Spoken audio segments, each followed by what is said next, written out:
She brushed her hair, grabbed her notebook, and told her mom she'd call after class. Just another morning in Maple Hollow, Kentucky, September 18th, 2001. By noon, her silver Pontiac was still parked in the driveway. The engine had gone cold, the driver's door hung open, and on the passenger seat, her phone glowed faintly. Digits frozen mid-call. 9-1. No sign of a struggle, no footprints, no sound. Within hours, the quiet town turned into a search grid, hundreds combing the woods, calling her name into the fog until their voices cracked. But the only thing that answered was silence. Days became weeks. Weeks turned into years. And for over a decade, Maple Hollow lived under one haunting question. How could a girl vanish in broad daylight, with her car, her phone, and her life left behind? This is a story about what happens when the ordinary breaks, and the truth hides in plain sight. Before we begin, where are you watching from tonight? Type your city and state in the comments below. And don't forget to subscribe and turn on the notification bell so you never miss the next case that still keeps investigators awake at night. September 18th, 2001 dawned over Maple Hollow with the hush of a world not yet awake. Outside, a blanket of dew clung to the grass, making the front yard shimmer pale green and silver as the sun pushed through a veil of mist. The air was thick, heavy with Kentucky humidity, cicadas already buzzing somewhere deep in the woods behind the Dalton house. In this quiet pocket of southern town life, where doors were left unlocked and everyone knew everyone's business, the day began the way so many had before: ordinary, undisturbed, almost painfully safe. Inside the worn Dalton home, 17-year-old Amber Lynne Dalton knotted her blonde hair in a quick ponytail, pausing in front of the narrow hallway mirror. She studied her reflection. A quick flick of mascara, a faint smear of lip balm, nothing more. She had always kept her style simple, practical. Her eyes, blue and sharp as lake water, darted down to the notebook she cradled under one arm. She never went anywhere without it.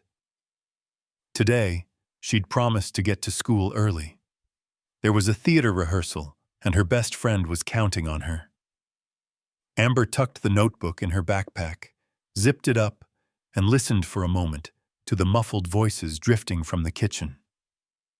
Her mother, Martha Dalton, stood at the counter pouring coffee, hands moving with automatic precision. Martha wore her tiredness like a second skin, her uniform already rumpled from too many nights spent worrying about money, about Rick's job, about the growing silence in her marriage. But this morning, she forced a smile when Amber appeared in the doorway. "You want breakfast?" she offered, gesturing to the pan of scrambled eggs. Amber shook her head. "No time. I gotta get going." Martha's smile faltered, just a little. "Drive safe, honey. Call me if you're running late." "Always do," Amber replied, the ritual as old as she could remember. She swung her backpack onto one shoulder, the strap digging into her collarbone. The house felt unusually still, the kind of hush that sometimes comes before a summer storm. Rick Dalton was already gone, having clocked out at the lumber plant just after sunrise. He'd left a note on the kitchen table, one line, all caps, "Love you both, stay safe." Amber read it, smiled a little, and slipped quietly out the front door. The air outside smelled of pine needles and wet earth. Her silver Pontiac sat at the end of the gravel driveway, glistening from last night's rain. As she unlocked the door, a flock of sparrows burst from the porch roof, scattering in a cloud of feathers. For a moment, Amber looked up, squinting into the rising sun. She thought of the day ahead: rehearsal, algebra, her journalism assignment due next week. Ordinary things, unremarkable and yet somehow comforting. She didn't see the pair of eyes watching her from behind a drawn curtain across the street. Didn't hear the faint creak of a screen door 2 houses down. She slid behind the wheel, tossed her backpack onto the passenger seat, and turned the ignition. The Pontiac coughed, then purred to life. Amber's fingers lingered on the dial, tuning the radio to her favorite station, a burst of country music filling the car. She checked her phone. One new message from her friend. "Where are you? Don't be late." She smiled, tapping out a quick reply, her thoughts already racing ahead. In the kitchen, Martha rinsed her mug, listening as the front door clicked shut. She glanced through the lace curtain, watched her daughter's car idle for a moment, before rolling slowly down the driveway. But as Amber reached the mailbox, she paused. The engine kept running. The Pontiac's headlights shone pale and watery through the fog, motionless. Martha's heart skipped. She waited, expecting to see Amber lean out the window, maybe to wave or call back for something she'd forgotten. But no, nothing. Just the steady rumble of the engine, the car not moving an inch. Inside the house, the clock ticked past 7:38 a.m.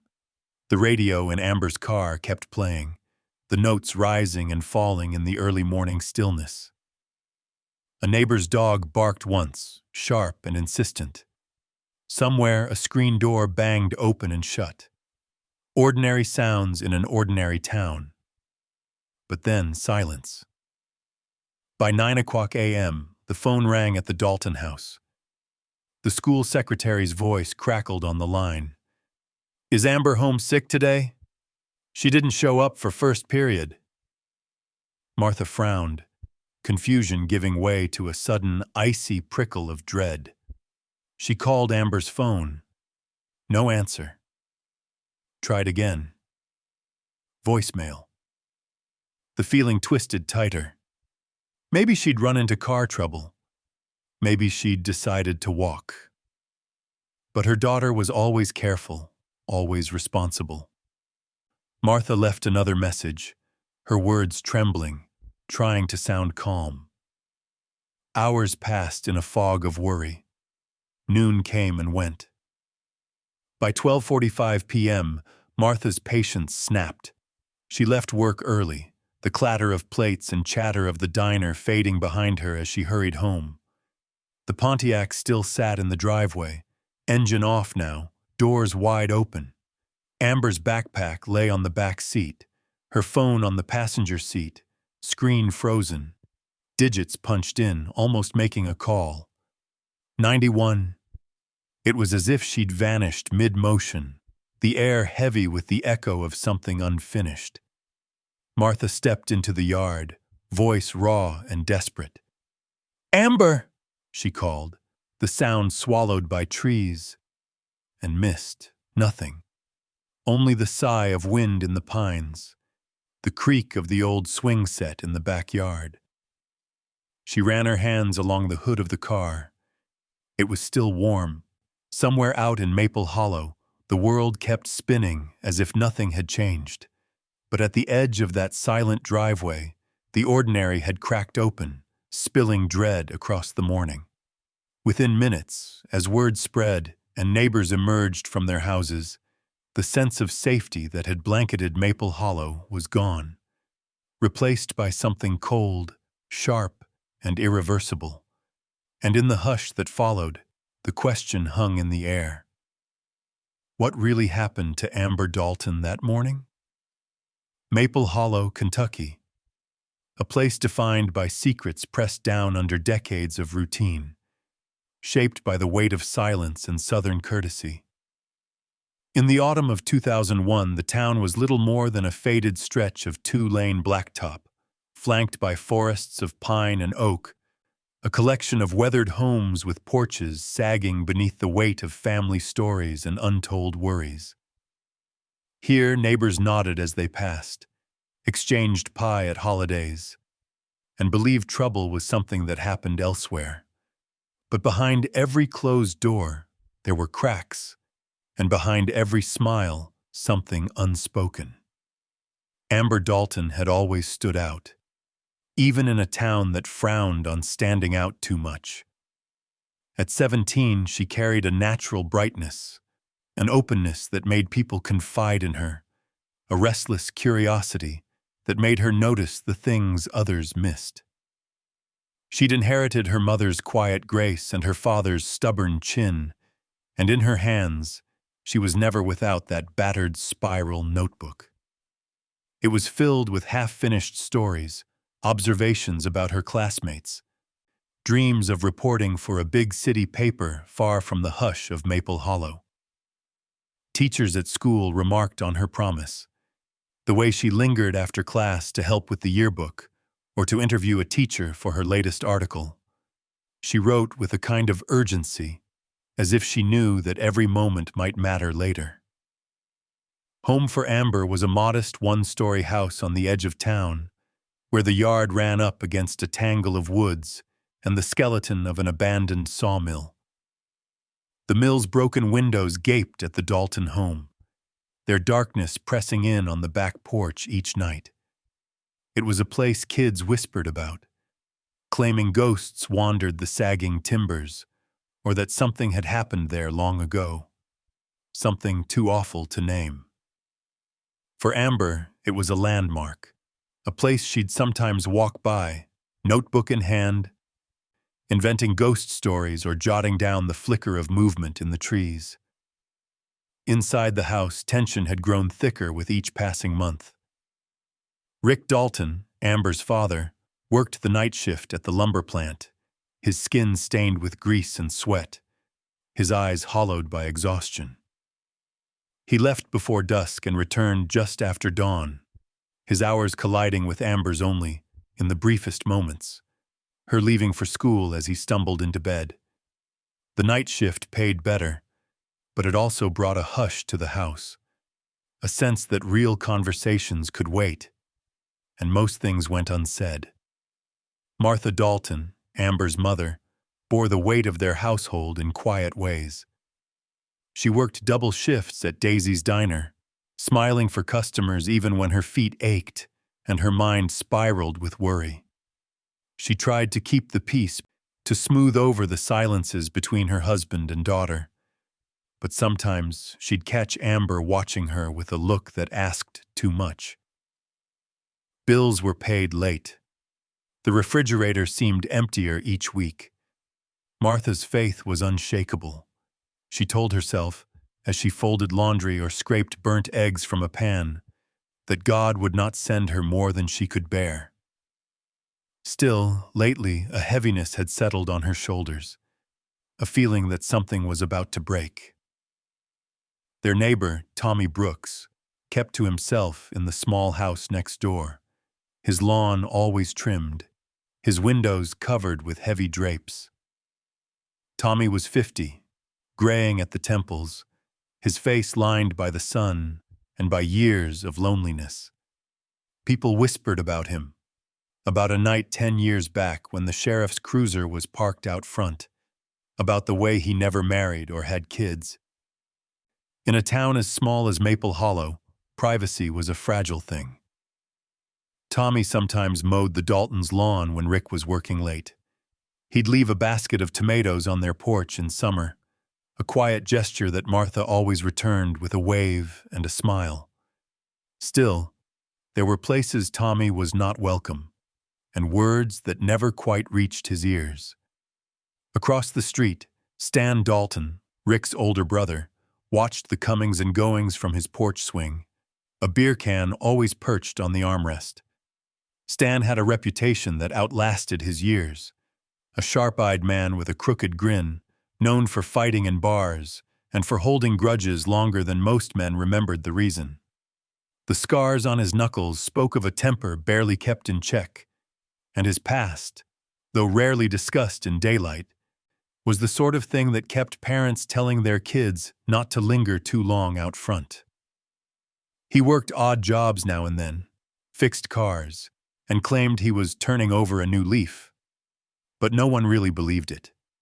Even at family dinners, Stan's presence unsettled Amber, his gaze too direct, his questions just a shade too personal. The Dalton home, once a sanctuary, now felt like a stage on which each person played their own part, careful not to cross into another's scene. Laughter had grown rare, replaced by the scratch of Rick's boots on the floor, the rattle of Martha's pills in the bathroom cabinet, and Amber's pen scribbling late into the night. The woods pressed closer, the old sawmill's shadow lengthening each evening. Beyond the boundaries of their property, the town of Maple Hollow spun on. A routine of church services, Friday night football, whispered gossip at the gas station. But even as life marched on, there was an uneasy feeling, a sense that danger didn't always come from the outside. Sometimes, it grew up right among the familiar, nestled close to home. And as the days would soon reveal, it is in these small, seemingly unremarkable spaces, in the silence between heartbeats, in the shadowed corners of familiar rooms, that the seeds of the unimaginable take root. Amber Dalton, with her dreams and her notebook, was already marked by forces moving unseen, her fate interwoven with the fears and failures of those around her. The tragedy that would grip Maple Hollow was not just a story about a girl gone missing.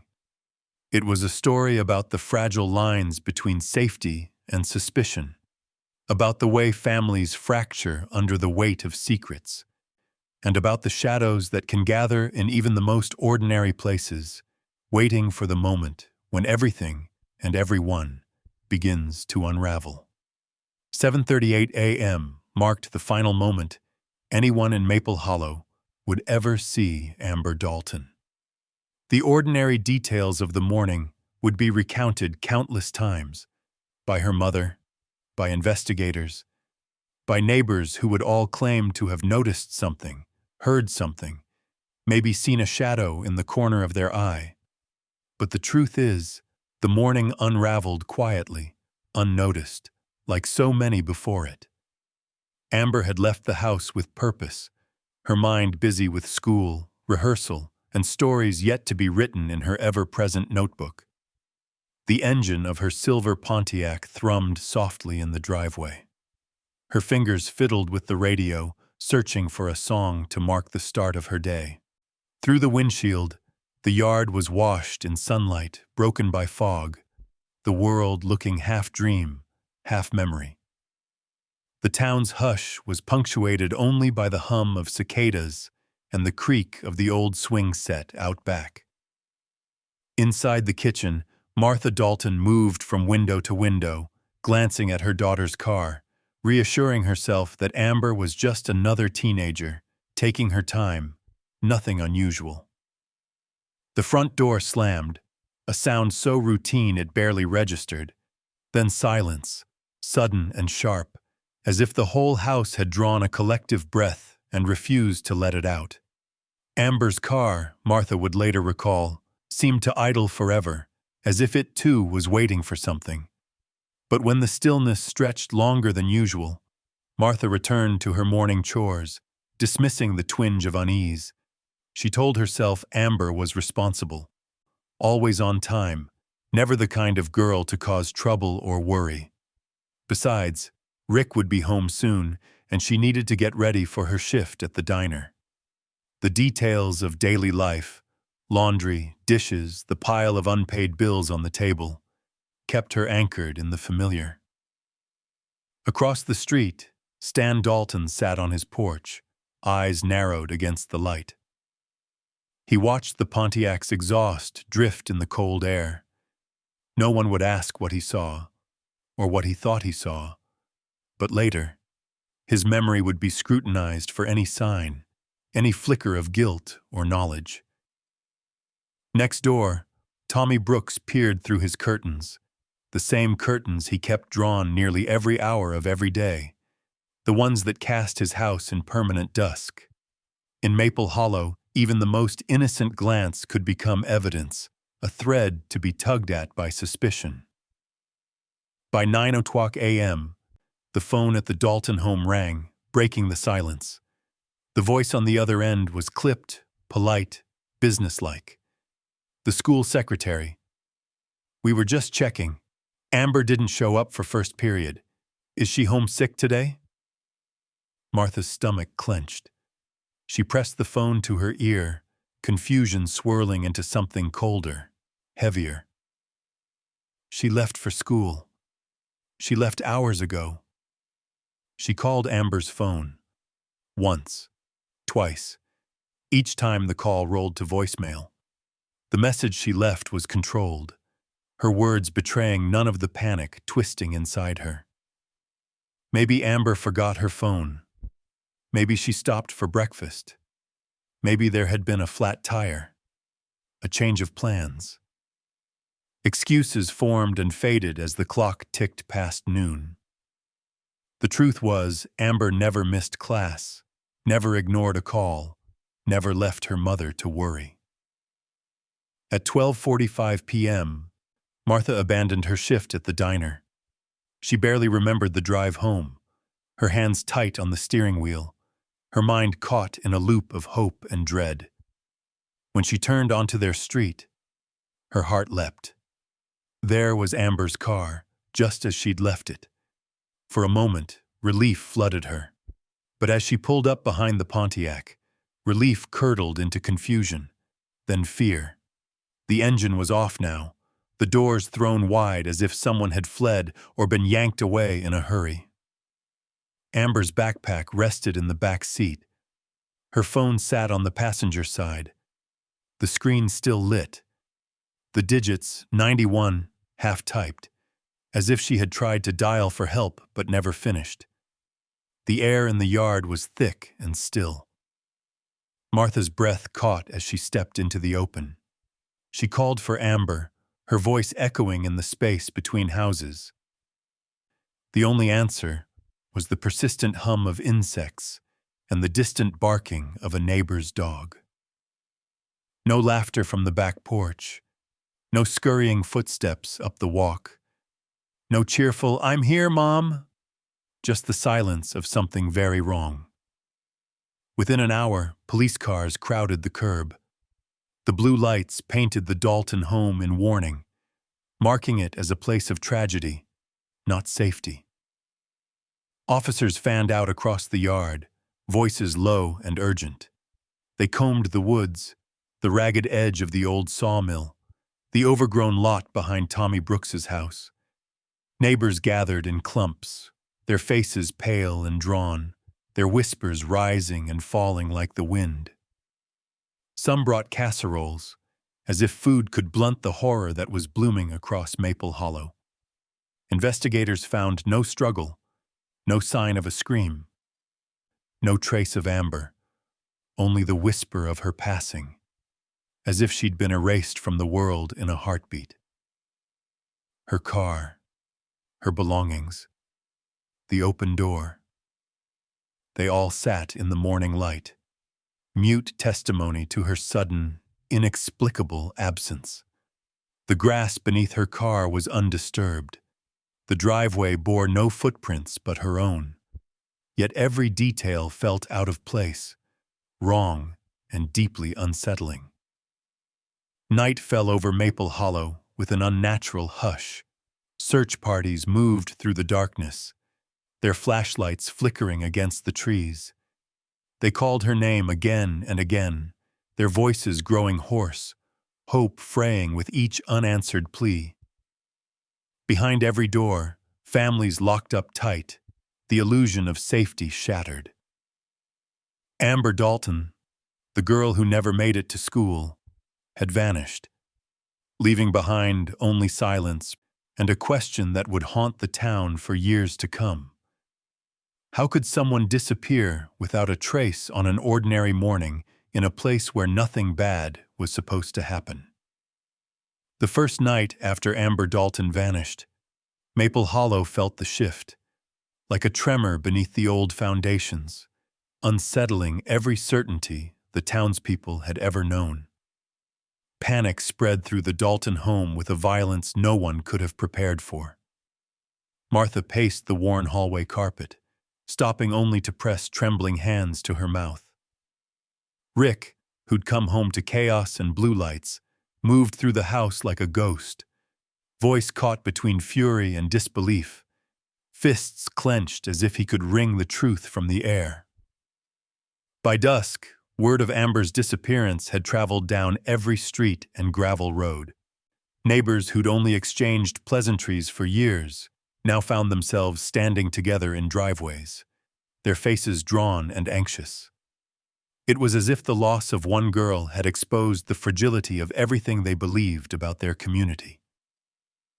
The church bell rang out an hour before dark, its chime not for worship, but as a rallying cry.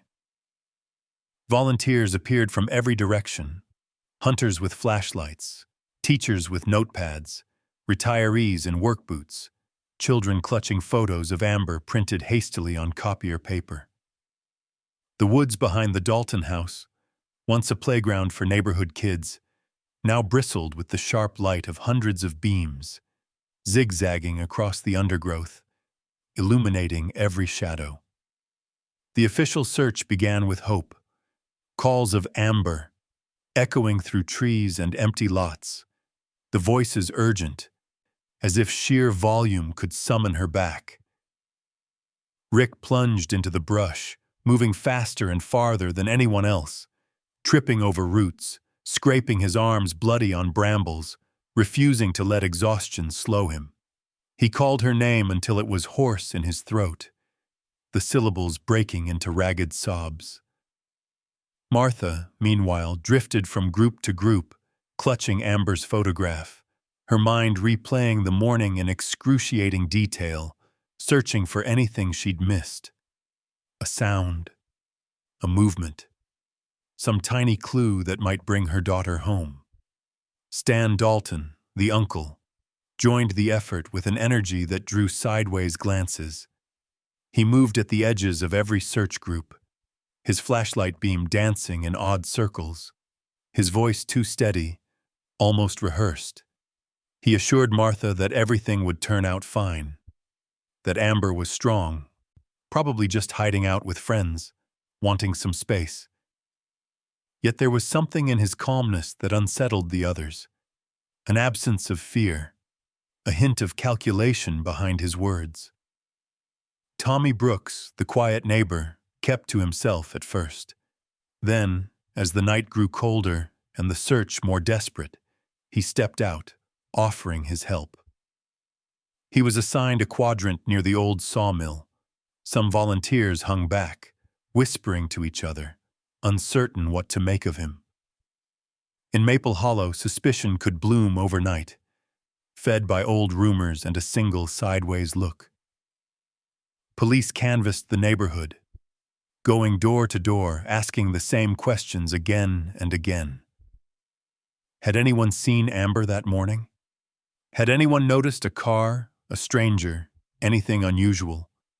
One 9-year-old boy, wide-eyed and solemn, told officers about a brown pickup truck parked near the Dalton home just after sunrise.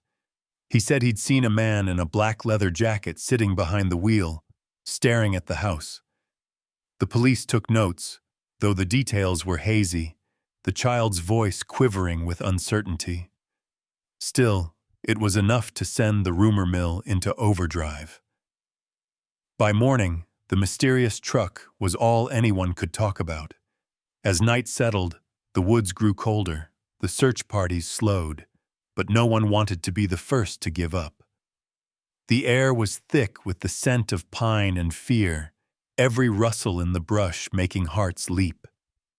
In the darkness, people saw movement everywhere, shapes that could have been a lost girl, or just the wild imagination of those desperate for hope. The search stretched on, hour after hour, the shouts growing weaker, the flashlights dimming as batteries died. Inside the Dalton home, the phone rang constantly, reporters, relatives from out of town, people offering prayers, meals, theories. Martha listened to each call, nodding silently, her eyes vacant, mind drifting between hope and despair. Rick alternated between bursts of anger and crushing helplessness, storming out to the porch, then back inside, unable to rest, unable to stop moving. The world they'd built around routine, school, work, bills, Sunday services, had collapsed in the span of a day. Now every second stretched unbearably long, filled with what-ifs and worst-case scenarios. The police set up a command center at the church, lines of maps taped to the walls, coffee brewing around the clock. The sheriff addressed the volunteers with grim resolve, promising they would not rest until Amber was found. Yet beneath the bravado, everyone could sense the uncertainty. Missing person cases always started with hope, but as each hour ticked by, optimism thinned, replaced by the gnawing suspicion that something truly terrible had happened. That first night, sleep abandoned Maple Hollow. Porch lights flickered on and off. Cars cruised slowly down quiet streets, their drivers searching for a glimpse, a clue, any sign of Amber. The woods that bordered the Dalton property, once a familiar childhood haunt, had become something menacing and vast, a place where anything could happen, and nothing was certain. Rick could not shake the memory of his older brother, Stan, at dinner the week before, how Stan's gaze lingered too long on Amber as she laughed at something trivial. Now, in the absence of answers, suspicion began to gnaw at Rick's mind. He mentioned it to an investigator in a low voice, as if afraid of making the thought real. The officer listened, jotting down the name, marking it for later. And so the town waited, every light burning late, every hope slowly, painfully unraveling. In the hush that followed, Maple Hollow became a place transformed, not by what had been found, but by all that was suddenly missing. The morning after the first night's search, the Dalton yard had already become a spectacle. Crime scene tape fluttered in the breeze, fluttering yellow against the green of the grass, its message stark. This was no longer just someone's home but the center of an investigation. Uniformed officers and men in plain clothes came and went, voices low, eyes sharp for any sign they might have missed in the night. The sun rose slowly, as if reluctant to shine on the sorrow that had settled over Maple Hollow. But even with the official presence, the scene had lost its sanctity. Well-meaning neighbors, anxious family members, and curious onlookers had moved through the Dalton property in waves. The silver Pontiac had been opened and closed, doors handled by a dozen different hands. The back seat was rumpled. Amber's backpack shifted and checked for clues. Her phone, already infamous for its frozen digits, 91, was passed between officers and relatives. The faint hope of a message or clue within soon dimmed by the realization that fingerprints overlapped. Evidence was smeared and rendered almost useless. Footprints, which could have marked a path or pointed to a struggle, were already blurred by dew and by the steady trample of feet searching the property. Any hope of a clear timeline began to slip away, replaced by a haze of rumor, suspicion, and half-truths that would muddy the waters for weeks to come. Detectives began by working through the obvious: family, neighbors, anyone with reason to know Amber's habits or movements. The reclusive Tommy Brooks, living next door, was quickly brought in for questioning. His solitary life and quiet demeanor made him an immediate target in the fevered imagination of a frightened town. His prior offense, a forgotten misdemeanor from years past, became, in the public mind, evidence of something far worse. For 8 hours, Tommy sat in the glare of an interrogation room, facing questions from officers who alternated between friendly concern and sharp accusation. He explained his routine in painstaking detail, recounted his morning minute by minute, but nothing he said seemed to clear the cloud of suspicion that had gathered over him. Meanwhile, outside, local news vans circled, eager for a story. They found their villain easily, the creepy neighbor, painted by rumor and circumstance as the likely suspect. Yet, for all the drama, the investigation produced no physical evidence linking Tommy to Amber's disappearance. No witnesses placed him near the car. His alibi, though lonely, stood up to scrutiny. When he was finally released, his life in Maple Hollow would never be the same. The damage had been done. The whispers would linger long after the search for Amber had gone cold. Attention shifted next to the people closest to Amber. Rick Dalton, already tormented by guilt and suspicion, became more withdrawn, his grief manifesting as quiet rage. He watched the police work, answering their questions with a tight, weary politeness. But it was Stan Dalton, Rick's older brother, who drew the most uneasy interest from the investigators.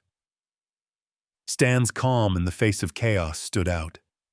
He moved through the search parties with a kind of practiced ease, offering reassurance to Martha and lending his truck to help canvass the woods. He spoke with neighbors, organized maps, even suggested the possibility that Amber might have run off, maybe to meet someone, maybe just needing to escape. His words were reasonable, but his composure unsettled Rick, who couldn't forget that lingering stare at dinner the week before. Stan's reputation, a string of minor troubles, bar fights, and rumors, made him a person of interest, but not a suspect, not yet. His answers were careful, measured. His participation in the search felt almost performative, as if he wanted to be seen helping, wanted to be above suspicion. Yet, beneath that helpful exterior, an undercurrent of calculation seemed to run. One volunteer, a neighbor whose memory would later prove unreliable, claimed to have seen Stan's pickup heading toward the woods that morning, a white blanket bundled in the back. Police took the report, noted the details, but nothing concrete connected Stan to the crime. The blanket, the truck, even Stan's presence in the area. None of it amounted to evidence. With no body, no witnesses, and nothing but rumor to go on, the investigation ground forward with a frustrating lack of progress. The town, meanwhile, had become a cauldron of suspicion and fear. Once friendly neighbors eyed each other with mistrust, conversations grew clipped and wary. Parents kept their children close, warning them not to talk to strangers, not to leave the yard, not to trust even those they'd known for years. The sense of safety that had always defined Maple Hollow was gone, replaced by an unspoken agreement. Danger might be anywhere, and everyone was a suspect. As the days dragged on, the story took on a life of its own. The church bulletin board was plastered with missing person flyers, Amber's face staring out in soft black and white, growing more faded with each passing day. Candlelight vigils were held, prayers whispered late into the night. But underneath the surface, the damage was spreading, families split by suspicion, friendships undone by doubt. For the Daltons, the worst pain was not knowing. The investigation, meant to provide answers, only deepened the void. Rick and Martha clung to hope as if it were a lifeline, but hope was a brittle thing, worn thinner with each day Amber did not come home. The search for truth, in the end, had only just begun. As the weeks slipped by, the urgency that had once gripped Maple Hollow faded like the sound of distant thunder. The constant search parties and late-night vigils, the clamor of neighbors and reporters and rumor, gradually yielded to a weary resignation. Amber Dalton's name was spoken less often, but her absence clung to the town in ways that were both sharp and subtle, settling into the routine of everyday life. A silent wound, too deep for easy healing. The initial investigation lost momentum as each promising lead dissolved into dead ends. Police reports, once so hopeful, became thinner, their language increasingly clinical. No new evidence, no persons of interest at this time. The yard that had once been a hub of activity was now just a patch of grass, scarred and faded where the tape had fluttered and boots had churned the earth. Even the silver Pontiac, eventually towed away and released, sat for weeks at the edge of a lot behind the sheriff's office, collecting dust and pitying glances from the rare passerby who remembered whose car it had been. Inside the Dalton home, grief calcified into routine. Rick and Martha became silhouettes of themselves, moving through rooms, performing necessary chores, their conversations clipped and practical. At first, they clung to each other, united by shared loss and the desperate hope for a miracle. But the emptiness between them grew, and soon they found themselves drifting through the same house like strangers, each haunted by memories that seemed to echo off every surface. Rick's grief turned inward, mutating into silent anger and sleepless nights. He spent more and more time at the lumber plant, picking up extra shifts, letting exhaustion numb his thoughts. When he was home, he stared for hours at the fading flyers or drove out along back roads with the windows down, hoping he might spot something everyone else had missed. A glint of Amber's backpack, a shape in the brush, a scrap of cloth. But the world remained stubbornly unchanged, and every trip ended in the same suffocating silence. Martha, once the gentle center of their family, folded into herself. Her shifts at Daisy's diner became longer, her eyes growing hollower as weeks turned to months. The smallest reminders, a shoe under Amber's bed, a hair tie caught in a bathroom drawer, a note scribbled in the margins of a school book, became daggers, turning ordinary moments into fresh wounds. Friends and neighbors who had once brought casseroles and prayers stopped calling, unsure what comfort they could offer to someone for whom time had stopped. Amber's room remained untouched, a silent shrine to the life she'd left behind. Martha dusted it every week, smoothing the sheets, rearranging the notebooks, as if Amber might walk in at any moment and complain that things weren't as she'd left them. The smell of her perfume lingered in the air, stubborn and sweet, refusing to fade even as the rest of her life seemed to be vanishing from memory. As seasons changed, so too did the rhythms of Maple Hollow. The woods behind the Dalton house grew thick with green, then exploded in autumn color, then stood bare and silent under winter's frost.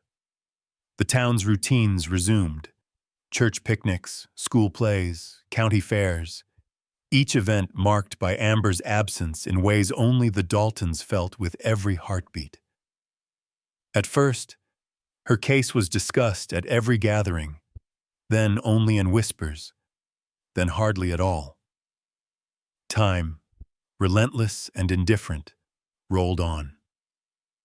The wound in the Dalton family deepened. Grief turned to blame, then bitterness. Fights erupted over small things, a misplaced bill, an unanswered phone call, until the weight of what they'd lost seemed to crush every attempt at moving forward. Divorce papers appeared one morning on the kitchen table, unsigned at first, but soon filled out and filed. The home, once the site of Amber's laughter and her parents' shared dreams, was divided. Rick moved into a rented room above the plant. Martha kept the house, both of them haunted by memories they could not bear to share. In town, Amber's story slipped quietly into the category reserved for unsolved mysteries and private tragedies. The missing person flyers, once a sea of white paper and hopeful faces, yellowed in the sun and rain, edges curling as the months wore on. The church bulletin board, once covered with appeals for help, made room for new announcements, bake sales, fundraisers, births, and deaths. A few determined neighbors kept Amber's memory alive with yearly vigils, but the crowds grew smaller, and the candles burned down to stubs. Years passed.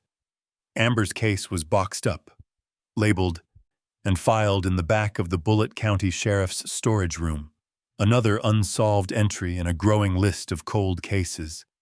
Files stacked on files, evidence bags sealed and forgotten, photographs fading under fluorescent lights. Only the rare detective or hopeful volunteer would ask for her name, dusting off the folder and paging through the brittle record of pain and confusion. In 2013, more than a decade after Amber's disappearance, a young detective named Cole Harris joined the sheriff's office. Late one night, searching for a case to prove himself, Harris stumbled across Amber's file. The photo, a bright-eyed girl, her smile fixed in a moment that would never change, stopped him cold. The details, once fresh and urgent, now felt like ghostly echoes. The running engine, the open door, the unfinished call. Something about the case refused to let him go. As he sat in the dim light of the evidence room, Harris made a promise to himself. He would not let Amber's story end in silence. Somewhere in those pages, he believed, the truth was waiting. If only someone was willing to look long enough and hard enough to find it. Detective Cole Harris's obsession with Amber Dalton's case did not fade as months slipped by. If anything, it deepened. Night after night, he sat alone in the sheriff's evidence room, the fluorescent lights flickering overhead, his hands stained with ink and dust as he pored over the thick folder of witness statements, autopsy reports, and yellowed photographs. Each detail felt like a puzzle piece that had once been uke into a clear picture, now scattered and blurred by years of neglect and the slow erosion of memory. Harris was young, persistent, and quietly stubborn. He believed that time didn't erase evidence. It only hid it under layers of forgetfulness and denial. While his colleagues had written Amber Dalton off as another lost cause, Harris retraced every step, rebuilding timelines, re-interviewing anyone who'd been involved in the original investigation. In his spare moments, he visited the old Dalton property, walking the overgrown yard, listening to the hush of the woods and the creak of the long-abandoned sawmill. He imagined Amber's last morning, her dreams, her quick steps down the porch, the ordinary hopefulness she must have carried, never suspecting that the world she trusted would fail her so completely. One afternoon, Harris requested the family files from the county archives, a collection of social worker reports, court documents, and old police logs involving the Daltons. He studied them in silence, his brow furrowing as he began to spot a pattern others had missed. Among the dusty forms, he found sealed records suggesting that years earlier, Stan Dalton, Rick's older brother and Amber's uncle, had been accused of inappropriate conduct with two other nieces. The cases, quietly dismissed for lack of evidence, had barely caused a ripple at the time. Yet reading the terse, official language, Harris felt a cold certainty gathering in his gut. The tip that would change everything came unexpectedly, in the form of a letter from the Nelson County Jail. An inmate, hearing about Harris's renewed interest in the Dalton case, sent a brief, chilling note. It read simply, "Stan Dalton bragged about hurting that girl. Said, she wouldn't shut up. I had to make her." The letter was unsigned, but Harris followed up anyway, tracking down the prisoner for a face-to-face conversation. The story, delivered in a flat monotone and with little embellishment, matched too closely to be a coincidence. Harris felt the hairs rise on the back of his neck. For the first time, there was a direct connection. Rumor, perhaps, but one that fit all too well with the darkness that had haunted the Dalton family. With the county prosecutor's support, Harris obtained a warrant to search Stan Dalton's former property, a battered farmhouse now standing empty and half-collapsed on the edge of Maple Hollow. The search was meticulous. Harris and his team combed through every room, every patch of overgrown grass, every warped floorboard, as if the house itself might remember what had happened. The air was thick with the scent of mildew and decay, the silence broken only by the scrape of shovels and the occasional call of a crow overhead. It was in the old barn out back that the searchers found what they were looking for. Beneath a layer of earth and rotting hay, half buried in a corner where the floor met the wall, lay a bundle of white cloth, stained and torn, its edges grimy from years underground. Harris's hands shook as he peeled it back, revealing a tangled clump of hair, a few brittle threads, and what looked like a faded scrap from a girl's t-shirt. The forensic team arrived within the hour, collecting the evidence with silent, grim efficiency. DNA testing would later confirm the impossible. The hair and tissue fragments belonged to Amber Dalton. With the evidence in hand, Harris moved quickly. Stan Dalton, now working at a rundown auto shop in a neighboring county, was arrested without resistance. He said nothing at first, simply staring past the officers as if the world had turned to glass around him.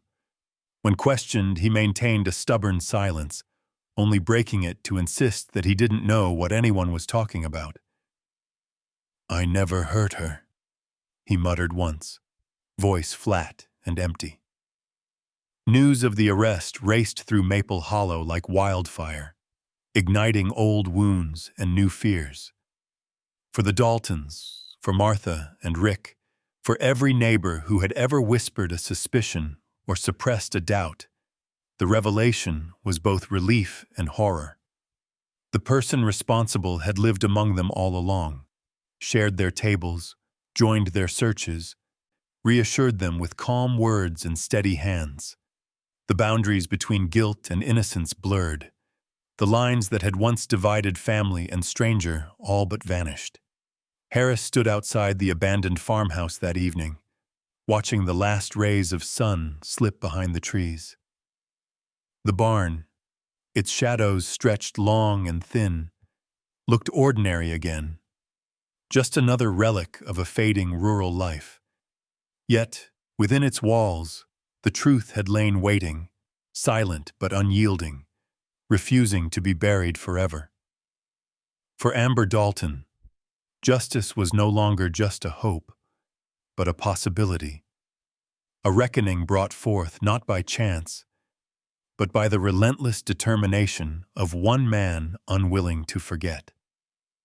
As night gathered over Maple Hollow, a cold wind swept through the pines, carrying with it a whisper of closure and the ache of all that had been lost. Stan Dalton's arrest sent shockwaves through Maple Hollow, cracking open years of buried suspicion and unspoken fear. The headlines traveled far beyond the town's borders, stirring up the old pain for a community desperate for closure but terrified of what the truth might bring. The courthouse filled with faces both familiar and strange, all watching as the story that had haunted their lives came, finally, into the merciless light. Inside the interrogation room, the tension was so thick it could be felt pressing against the windows. Detective Cole Harris sat across from Stan, the evidence arrayed neatly on the table between them. A white bedsheet, photographs, the printout of DNA results, witness statements. Stan's hands fidgeted restlessly in his lap. For hours he insisted on his innocence, his voice even and rehearsed.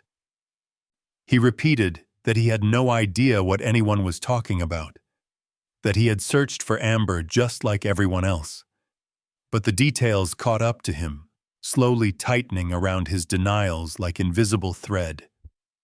Harris was patient, relentless. He laid out the DNA report. Amber's hair, fibers, and tissue matched to the old bedsheet found in Stan's barn. He spoke about the testimonies, not just from the prison informant, but from the old files, the quietly dismissed accusations from years before. Harris didn't raise his voice or threaten. He just waited, letting the silence settle, forcing Stan to sit with the weight of what was no longer a secret. Stan stared at his hands, a tremor in his fingers betraying the calm he tried to project. The words caught in his throat, then spilled out. "I didn't mean for it to happen." He stared at the tabletop, eyes glazed. Things just went too far. For a brief moment, the mask of control slipped, and something like regret or fear flickered in his eyes. But he said nothing more. The confession, such as it was, landed like a stone in the center of the town's collective grief. It was not full, not clear, but it was enough. In the months that followed, prosecutors built their case, gathering what little remained of evidence and memory, trying to stitch together a narrative from the scattered remnants of a family and a community torn apart. Stan's lawyers pushed for an Alford plea, a peculiar legal arrangement where the defendant maintains innocence but admits the state has enough evidence to convict. It was, the attorneys argued, the best chance for some resolution, a way to avoid the agony of a long and brutal trial. The courtroom was packed the day the plea was entered. Rick Dalton sat hunched in the first row, his hands balled into fists, jaw tight as a wire.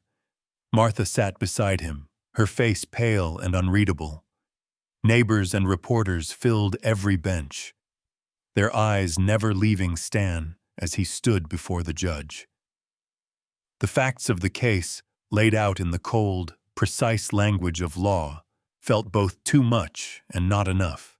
Years of questions, of hope and dread, came to rest on a few sentences, a handful of exhibits, and a single signature. Stan did not look at Rick or Martha as the sentence was read. He kept his eyes forward, as if bracing for something only he could see. The judge's words rang out, final and absolute.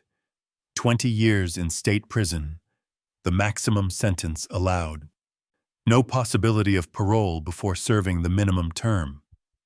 It was, in the eyes of the law, justice. But for the Daltons, and for Maple Hollow, justice was more complicated.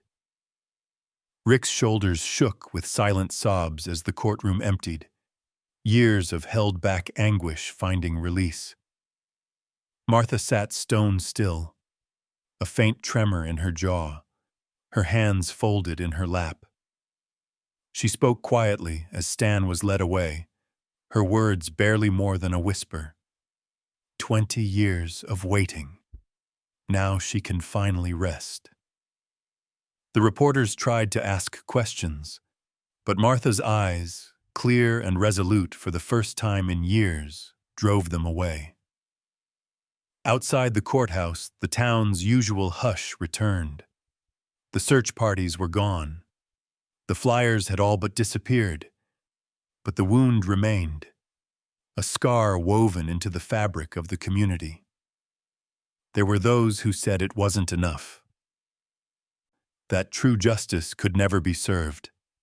Others clung to the hope that closure, however incomplete, might finally allow healing to begin.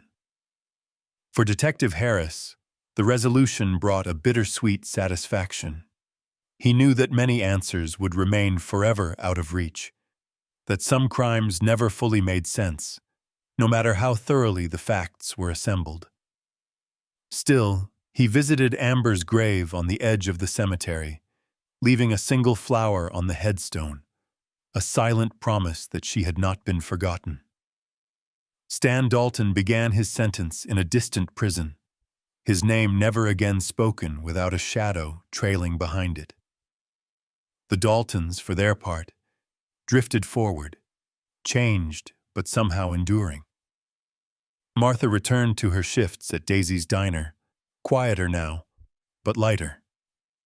Rick, after months of silent struggle, found a way to speak to his daughter's memory, to let her go, not in bitterness, but in hope that somewhere peace was possible.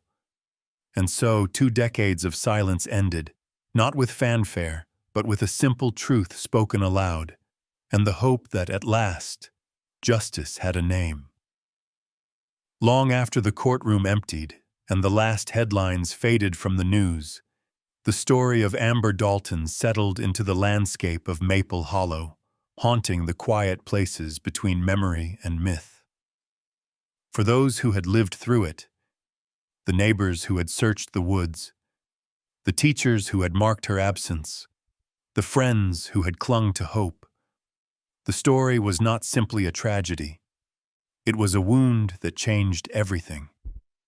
In time, the facts and the rumors twisted together, becoming a kind of cautionary tale whispered to children, referenced in prayers, and quietly mourned by those who knew that real safety is often an illusion. But Amber Dalton's story was never just fiction. In the real world beyond Maple Hollow, in Bullitt County, Kentucky, there was another girl, Jessica Dawn Dishon, whose life and death left scars that ran deep across the state. Jessica, 17 and bright, vanished on her way to school in 1999. The details of her case would linger for decades, etched into the minds of everyone who followed the search for answers. Jessica's case, like Amber's, began on an ordinary morning. Her family believed she was headed to school, just as she always did. Her silver car was found sitting in the driveway, its door ajar, backpack inside, phone resting on the seat. The screen caught on the digits 91, as if she had started to dial for help, but was interrupted. The world around her spun on, unaware that a chain of events had begun that would not be unraveled for nearly 15 years. At first, the investigation followed a familiar path. There was hope, vigorous and desperate. The woods were searched. Volunteers combed every field and hollow. Flyers with Jessica's photograph appeared on every telephone pole and church bulletin board for miles. Rumors churned as neighbors, desperate for answers, grew wary of one another. The innocence of their world had been shattered, replaced with suspicion and sorrow. For years, her disappearance remained a mystery. Suspects were questioned, theories debated, but the truth remained hidden, just out of reach. Jessica's family endured the agony of not knowing, each holiday a reminder of her absence, each news report a reopening of the old wound. The story faded from the front page, replaced by newer tragedies, but it never disappeared. It clung to the people of Bullitt County, growing heavier with each passing year. In 2013, a determined investigator reopened Jessica's case, unwilling to let her memory vanish into the archives of unsolved crimes. Through a fresh review of evidence and the courage to re-examine old suspicions, the investigation circled back to someone shockingly close, her uncle, Stanley Dishon. The realization sent chills through the community, as it so often does when darkness is revealed not in strangers, but in the very heart of a family. What followed was a slow, agonizing process. Stanley Dishon was arrested, and the evidence, much of it lost to time and memory, was finally weighed in court. Unable or unwilling to fully confess, Dishon entered an Alford plea, a legal arrangement in which he acknowledged the state had enough evidence to convict him, though he stopped short of admitting guilt. For Jessica's family, and for many in Kentucky, the plea was both a relief and a heartbreak. Justice delivered, but never whole. The legacy of Jessica's case, like Amber Dalton's story, is a tapestry of hope, grief, anger, and resilience. It is a story about how evil can wear the most familiar face, and how families can be both the sources of deepest love and deepest betrayal. It is a reminder that sometimes justice is slow and incomplete, but that truth, even when it arrives late and burdened by pain, has the power to heal. Jessica's disappearance and the long journey to find her were more than just news. They left a mark on the region, a sense that beneath the peaceful surface of small-town life, there are currents of danger and secrets that can sweep away even the brightest souls. Teachers who once watched over her desks carried her memory through the years. Friends grew up, marked forever by the knowledge that childhood could be snatched away in a single morning. Parents became vigilant, locking doors, asking more questions, never again trusting in the old certainty that bad things happened somewhere else. And so, as the years passed, the story did not vanish. It was retold on anniversaries, at vigils, in whispered warnings to children venturing out alone. New generations learned her name. Those who loved her kept her memory alive, refusing to let her fade into the long list of the missing and the lost. Amber Dalton, like Jessica Dishon, became a symbol of the heartbreak that comes when the unthinkable happens in the most ordinary of places. Her story, though shaped by fiction, is rooted in the pain and hope that define so many real lives, reminding us that beneath every headline is a family left searching for answers and a community forever changed.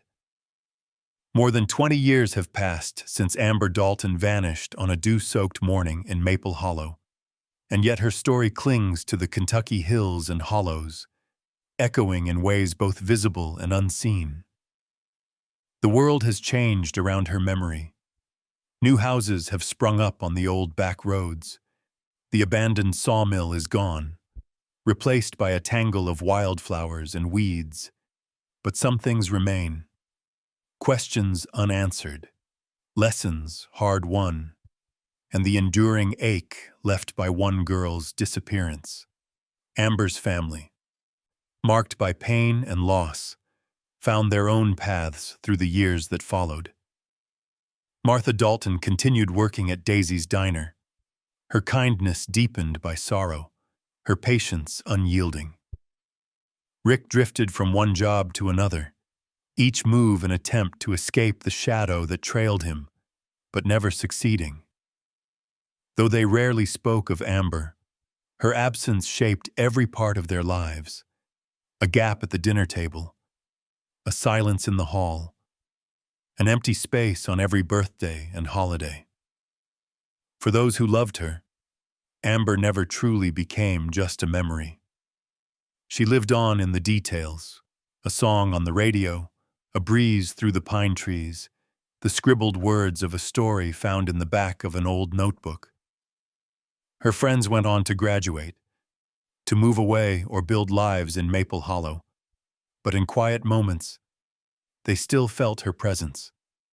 A gentle nudge toward hope, a reminder of laughter shared and secrets kept.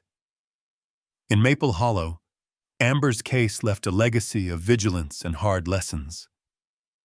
For years after her disappearance, parents locked their doors more tightly, watched the clock anxiously as school buses rumbled down gravel roads.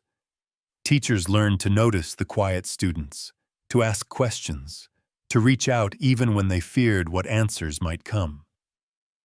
The town that once prided itself on trust and openness found a new, harder kind of unity, a resolve that nothing like this could ever happen again without every voice raised, every neighbor watching out for the next. The search for justice became more than just about one case. It became a rallying cry, a reminder that complacency and silence are dangerous companions. It taught Maple Hollow, and places like it, that sometimes the greatest threat comes from within. A trusted face, a familiar voice. It forced uncomfortable conversations, challenged old assumptions, and for some shattered illusions that had lingered for generations. Yet, in the midst of sorrow, something else took root. Resilience. Year after year, people gathered at the edge of the woods for candlelight vigils, the soft glow of hope shining against the dark. The local church opened its doors for support groups and remembrance services, a place where those who mourned could find community, where their pain was honored and their hope encouraged. Volunteers organized drives for missing children, collected donations for families in crisis, and spread the message that no one should face tragedy alone.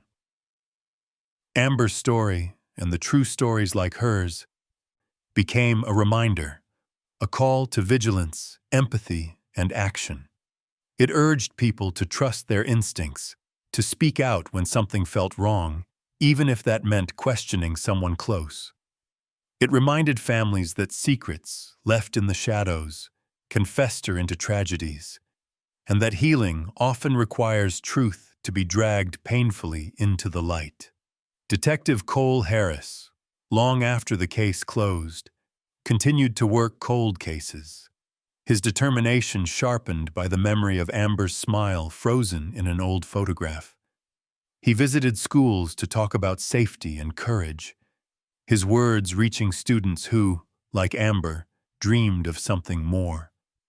He told them that every life mattered, that every disappearance deserved to be solved, and that justice is not a finish line, but a promise renewed every day. Maple Hollow, like so many small towns touched by tragedy, learned to hold on to hope while living with uncertainty. The old wounds never fully healed, but they were carried with a sense of purpose. Stories like Amber's were shared, not just as warnings but as tributes, lessons, and calls to compassion. Today, in communities across the country, the memory of Jessica Dishon and girls like Amber Dalton continues to inspire action. Organizations devoted to the missing and the lost work tirelessly, their volunteers fueled by the belief that every child deserves to come home. Families light candles, speak names aloud, and refuse to let the world forget. As the story closes, it extends a gentle plea to every listener and reader. Stay alert. Trust your intuition. Speak up when something feels wrong, even when it's hardest to do so. Help those who grieve, even when you cannot give them answers. And above all, remember, every story, no matter how painful, deserves to be heard. Because there are wounds only the truth can heal, and justice is a light that must be kept burning, even in the darkest nights. If you believe in the power of these stories, if you honor the memory of those who never made it home, keep their stories alive. Share their names, support the search for answers, and help build a world where every child is safe, every voice is valued, and no one's pain is carried alone.